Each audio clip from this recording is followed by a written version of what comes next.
Ang sabi ng dito, Genesis chapter 1, verse 28. Open the Bible please in Genesis 1:28.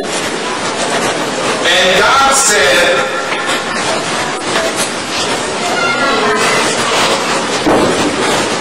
and God blessed them. The word God blessed them. Everyone say, God bless me.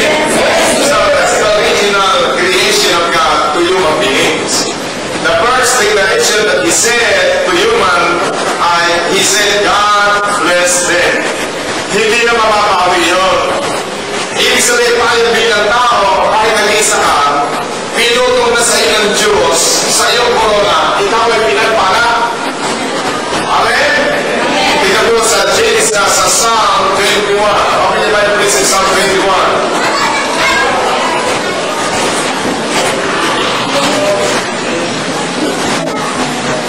Psalm 21, verse 6. For thou hast made him most blessed forever. Psalm 21, verse 6. So you are blessed forever. So ang Panginoong Diyos na nagawa na namin ng lupa, sabi ng Diyos ni Abraham, I will bless you. Pagpapalain kita. Ano kung sinabi ni Abraham? Tayo po ay lahi ni Abraham. Sabihin mo sa sabi mo, lahi nga ni Abraham. Paano tayo naging lahi ni Abraham? Galatians chapter 3. Turn with me to Galatians chapter 3, verse 13. Para makita natin ang sa lahat ng sumusubaybay ng preaching ito. Galatians 3:13. Verse 13. Christ has redeemed us from the curses of the law, being made a curse for us. It is written, cursed is everyone that hangeth on the tree. Verse 20, that the blessings of Abraham might come on the Gentiles through Jesus Christ. Paano tayo nakita ni Abraham? Sa pagitan ng Panginoong Jesucristo. At ang sabi ng Galatians 3:13, that we might receive the promise of the Spirit through faith. Yung pangako ng Diyos kay Abraham ay nakakamit lang natin sa pagitan ng pananampalataya. And as a body faith. Kaya pag sinasabi ng demonyo sa iyo, you are poor. Balik mo sa kanya, return to the sender, I am rich.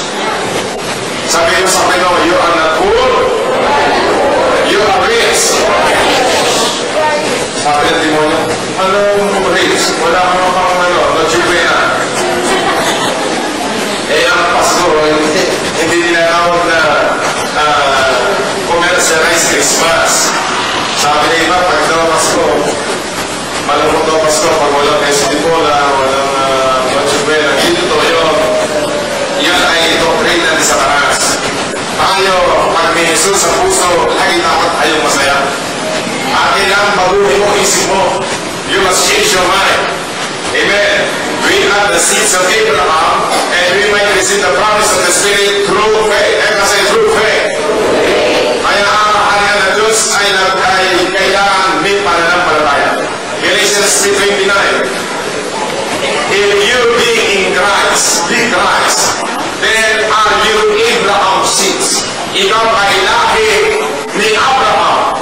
And heirs according to the promise. Sabi heirs sa Tagalog. Tagapang mana. Sino dito mga magulang nasa katawan? Taas mo ang todo. Pag magulang kayo, dapat naglalaan kayo ng mana sa inyong mga anak. Pakinig, amen. Ano ay kapamamana mo sa anak mo? Kapamamana ko ang buong may kawayan. Meron kami asyenda ng ano. Meron ko kung asyenda meron kayo. Pag sinabing pamana, kailan ba binibigay ang mana? Meron mga magulang pagkagaling. Binibigay yung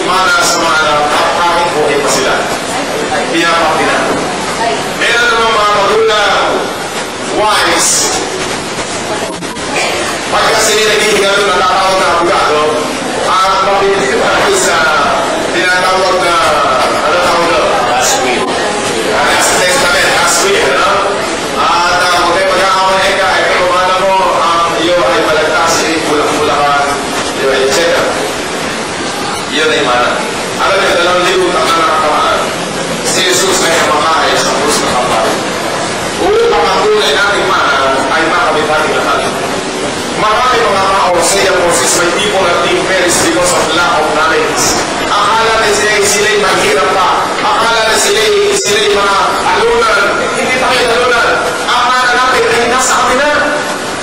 Say hallelujah. At ang sabi ng Bible sa banal na salita, and heirs according to the promise. Ano yung pangako ng Diyos kay Abraham? Balik tayo sa Genesis chapter 12. Pag ito natutuhan nyo, mas mayaman tayo kay Henry. Amen? Praise God. Genesis 12 verse 2. And I will bless you. Pagpapalain kita. Ang original ng tao, bless. Sabi mo, ang original mo, bless.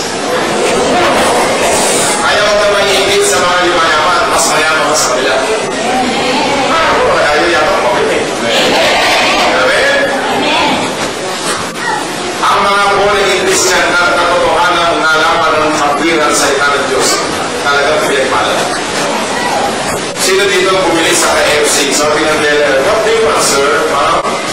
You want it spicy or original? Original.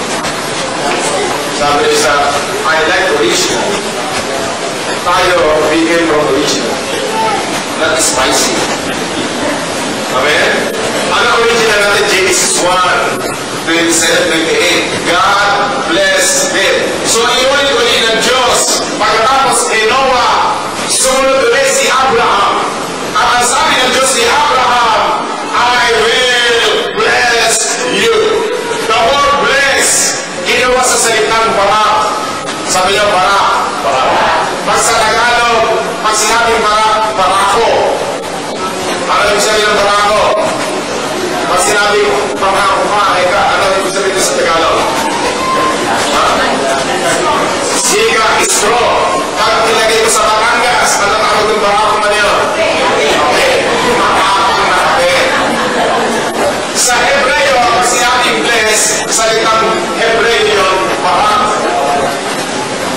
Ginamit yun 330 words na bless.